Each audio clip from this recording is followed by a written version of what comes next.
తెలుగుదేశం ప్రభుత్వం ఆంధ్ర రాష్ట్రంలో వచ్చినప్పటి నుంచి దాడులు, అక్రమాలు, హత్యలు తప్పితే ఈ గడిచిన 3 నెలల్లో వరేదేమైనా చేశారా అనడానికి ఎటువంటి పని లేకుండా పోయింది.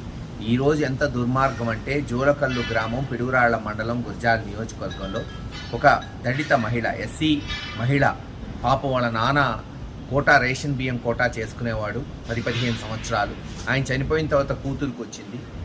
ఆమె కోటా తీసేయటమే కాకుండా వచ్చిన 3 నెలల్లోనే వాళ్ళ కడుపు కొట్టి వాళ్ళకున్న రేషన్ కోటాను తీసేయటమే కాకుండా తెలుగుదేశం నాయకులు 70-80 వేలు కడతావా సస్తావా, లేకపోతే నీ మీద అక్రమ కేసులు పెడతాం, నిన్ను హింసిస్తామని బెదిరించడంతో మరి పాపం ఈరోజో నిన్న రాత్రో ఆత్మహత్య చేసుకుంటామని లెటర్ రాసి కాలువలో దూకిందని ఇందాకే జూలకల్లులోని నాయకులు తెలియజేయడం జరిగింది. ఇంతకన్నా దుర్మార్గం ఈ తెలుగుదేశం ప్రభుత్వం, తెలుగుదేశం నాయకులకి మరొకటి ఉండదు. ఆడపడుచుల్ని, మరీ ముఖ్యంగా ఎస్సీ ఎస్టీ వర్గాలకు చెందిన వాళ్ళని ఈ రోజున అనకదొక్కాలి, వాళ్ళ కడుపు కొట్టాలని ఈరోజు వాళ్ళు చేస్తున్న ఈ చర్యలను తీవ్రంగా ఖండిస్తున్నాం. అంతేకాదు తక్షణమే అటువంటి వారి మీద చర్యలు తీసుకోవాలి. మరి ఆమె కొరకు పోలీసులు గాలిస్తున్నారని తెలుస్తుంది. దేవుడి దయ వల్ల ఆ అమ్మాయి బతకాలని ఆశిస్తున్నాం. రేపు ఖచ్చితంగా జోలకల్లు గ్రామానికి నేను, ఇతర వైఎస్ఆర్సీపీ నాయకులు పోతాం.